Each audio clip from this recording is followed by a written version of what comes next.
శ్రీ సాయి సచ్చరిత్రం 31వ అధ్యాయం 5వ రోజు పారాయణం. సోమవారం.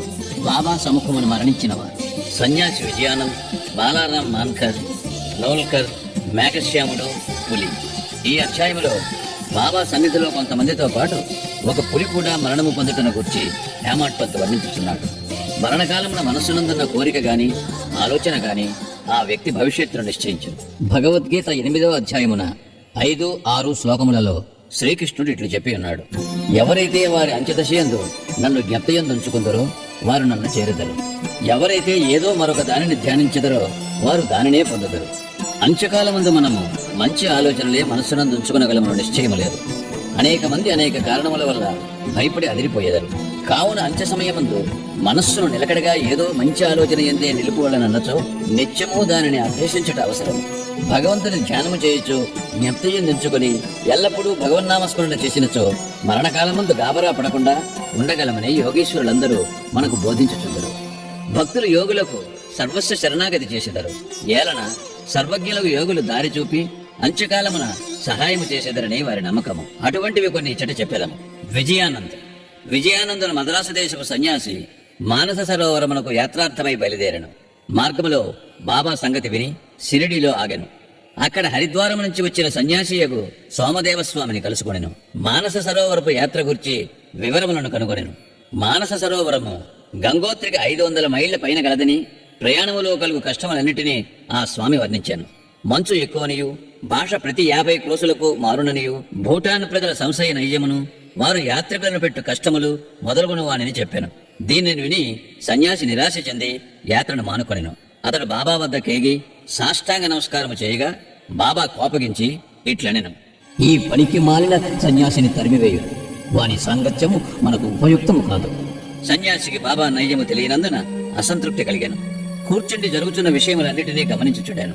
అది ఉదయమున జరుగు దర్బారు సమయము. మసీదు భక్తులచే క్రిక్కిరిసి ఉండెను. వారు బాబాను అనేక విధములు పూజించుచుండెరి. కొందరు వారి పాదములకు అభిషేకము చేయుచుండెరి. వారి బొటనవేళ్ల నుండి తీర్థమును కొందరు త్రాగుచుండెరి. కొందరు దానిని కండ్లకు అద్దుకొనుచుండెరి. కొందరు బాబా శరీరమునకు అత్తరు చందనములు పూయుచుండెరి. జాతి మత భేదములు లేక అందరూ సేవ చేయుచుండెరి. బాబా తనను కోపించినప్పటికీ అతనికి బాబా ఎందుకు ప్రేమ కలిగాను. కావున అతనికి ఆ స్థలము విడిచిపెట్టుటకు ఇష్టము లేకుండెను.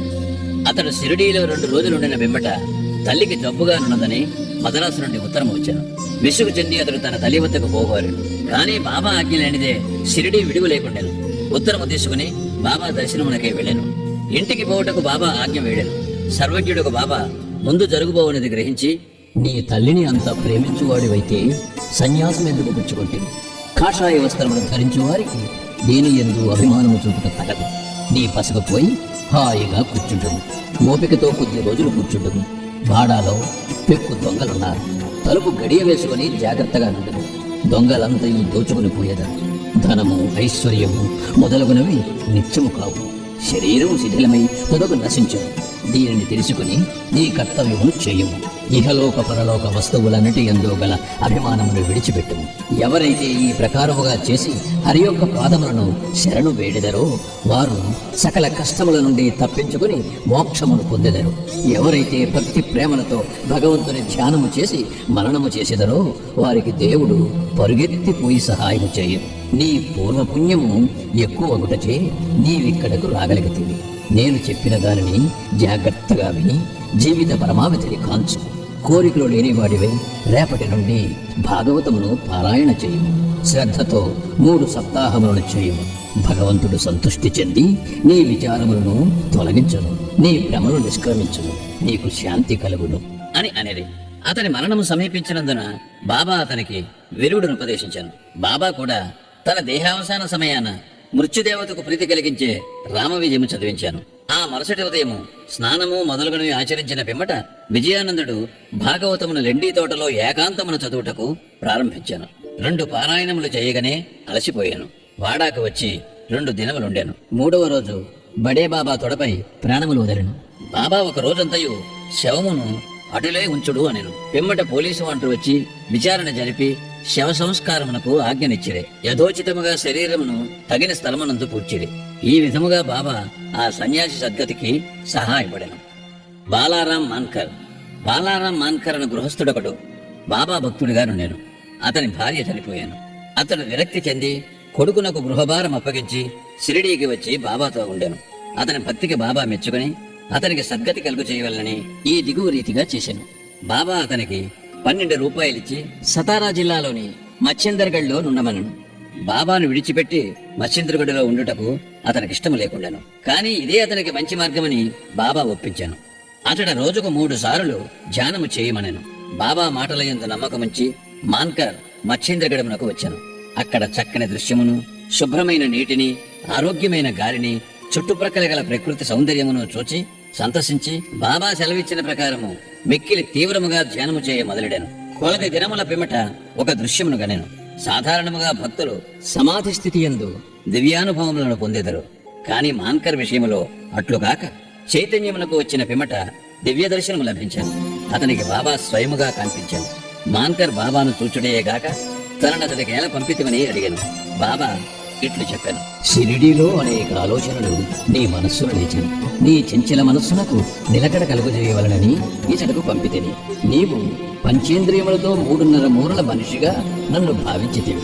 నేను ఎల్లప్పుడూ షిరిడీలోనే ఉండేదననుకుంటివి. ఇప్పుడు నీవిచట చూచిన నా రూపము షిరిడీలో చూచిన నా రూపముతో సమానముగా ఉన్నదో లేదో నిర్ధారింపుము. ఇందుకే నిన్నిచ్చటికి పంపితిని. కొంతకాలము గడిచిన పిమ్మట మాన్కర్ గడమును విడిచి బాంద్రాకు పయనమయ్యాను. పూనా నుండి దాదరకు రైలులో పోవాలని అనుకున్నాను. టిక్కెట్ కొరకు బుకింగ్ ఆఫీసుకు పోగా అది మిక్కిలి క్రిక్కిరిసి ఉండాను. అతనికి టిక్కెట్ దొరకకుండాను. లంగోటీ కట్టుకుని కంబళి కప్పుకున్న ఒక పల్లెటూరు వాడు వచ్చి మీరెక్కడికి పోతున్నారు అని అడిగాను. దాదరకని మాన్కర్ బదులు చెప్పాను. అతడు ఇట్లనేను: దయచేసి నా దాదర టిక్కెట్ తీసుకును. నాకు అవసరమైన పని ఉండుటచే దాదరకు వెళ్ళటం అనుకుంటేనే.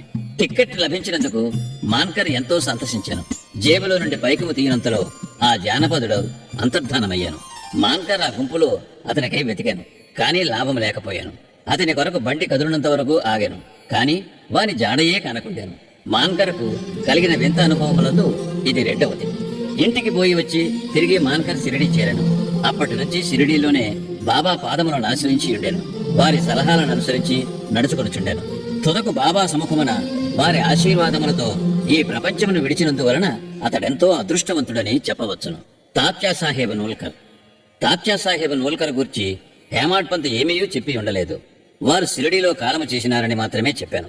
సాయి లీలా పత్రిక నుండి ఈ వృత్తాంతమును గ్రహించితిమి. 1909వ సంవత్సరంలో తాత్యా సాహెబ్ పండరీపురంలో సబ్జడ్జిగా నుండాను. అప్పుడు నానాసాహెబ్ చాందోర్కర్ అచట మామల్తదారుగా నుండాను. ఇద్దరు చాలాసార్లు కలుసుకుని మాట్లాడుచుండేది. తాత్యా సాహెబుకు యోగులందు నమ్మకము లేకుండాను. నానాసాహెబుకు వారి యందు బిగుల ప్రేమ. అనేక పర్యాయములు నానాసాహెబు నోల్కర్కు బాబా లీలలను చెప్పి షిరిడీకి పోయి వారి దర్శనము చేయమని బలవంత పెట్టాను. తుదకు 2 షరతులపై నోల్కర్ ఒప్పుకొనెను. అందులో ఒకటి బ్రాహ్మణ వంట వాడు దొరకవలను, రెండవది బహూకరించుటకు చక్కని నాగపూరు కమలాఫలములు దొరకవలను. భగవత్ కటాక్షముచే ఈ 2ను తటస్థించాను. ఒక బ్రాహ్మణుడు నానాసాహెబు వద్దకు రాగా అతడు వారిని తాత్యా సాహెబ్ నోల్కర్ వద్దకు పంపాను. ఎవరో గాని 100 కమలాఫలములను నోల్కర్కు పంపిరి. 2 షరతులు నెరవేరుటచే తాత్యా సాహెబు షిరిడీకి తప్పక పోవలసి వచ్చాను. మొట్టమొదట బాబా అతనిపై కోపగించాను. క్రమముగా బాబా అవతార పురుషుడని తగిన నిదర్శనములు తాత్యా సాహెబ్ నోల్కర్కు లభించాను. కనుకనతడు బాబా ఎడ మక్కువపడి తన అంత్యదశ వరకు షిరిడీలోనే ఉండెను. తన అంత్యదశలో మత గ్రంథముల పారాయణము వినెను. చివరి సమయములో బాబా పాదతీర్థము అతనికిచ్చిరి. అతని మరణవార్త విని బాబా ఇట్లనెను: అయ్యో, తాత్యా మనకంటే ముందే వెళ్లిపోయాను. అతనికి పునర్జన్మము లేదు. మేఘశ్యాముడు 28వ అధ్యాయములో మేఘుని కథ చెప్పితిని. మేఘశ్యాముడు మరణించగా గ్రామవాసులందరూ శవము వెంట వెళ్ళిరి. బాబా కూడా వెంబడించాను. బాబా అతని శవముపై పువ్వులు చల్లాను. దాన సంస్కారమైన పిమ్మట బాబా కంట నీళ్లు కారాను. సాధారణ మానవుని వలె బాబా చింతా విచారమగ్రుడైనట్లు కనబడాను. శవమంతయు పూలతో కప్పి దగ్గరి బంధువు వలె నేర్చి బాబా మసీదుకు తిరిగి వచ్చాను. యోగులనేకులు భక్తులకు సద్గతినిచ్చుట విందుము. కాని బాబా గొప్పతనము అమోఘమైనది. క్రూరమైన పులి కూడా వారి వలన సద్గతిని పొందాను. ఆ కథయే ఇప్పుడు చెప్పుదును. పులి. బాబా సమాధి చెందుటకు 7 రోజుల ముందు ఒక విచిత్రమైన సంగతి షిరిడీలో జరిగాను. ఒక నాటు బండి వచ్చి మసీదు ముందర ఆగాను. ఆ బండిపై ఇనుప గొలుసులతో కట్టించిన పులి ఉండెను. దాని భయంకరమైన ముఖము వెనుకకు తిరిగి ఉండెను. దానిని 3 దర్వేషులు పెంచుచూ ఊరూరా త్రిప్పి డబ్బు సంపాదించుకునిచుండేది. అది వారి జీవనోపాధి. ఆ పులి ఏదో జబ్బుతో బాధపడుచుండెను. అన్ని విధముల ఔషధములను వాడిరి, కానీ వారి ప్రయత్నములు నిష్ఫలమయ్యాను. బాబా కీర్తి విని వారు దానిని షిరిడీకి తీసుకుని వచ్చిరి. దానిని గొలుసులతో పట్టుకుని ద్వారము వద్ద నిలబెట్టి దర్వీషులు బాబా వద్దకు పోయి దాని విషయమంతయు బాబాకు చెప్పిరి. అది చూచుటకు భయంకరముగా నుండి జబ్బుతో బాధపడుచుండెను. అందుచే అది మిగుల చికాకు పడుచుండెను. భయాశ్చర్యములతో ప్రజలందరూ దాని వైపు చూచుచుండేది. బాబా దానిని తన వద్దకు తీసుకుని రమ్మనెను. అప్పుడు దానిని బాబా ముందుకు తీసుకుని వెళ్ళిరి. బాబా కాంతికి తట్టుకొనలేక అది తల వాల్చెను. బాబా దాని వైపు చూడగా అది బాబా వైపు ప్రేమతో చూచెను. వెంటనే తన తోకను నేలపై 3 సార్లు కొట్టి తెలివి తప్పి కింద పడి చచ్చాను.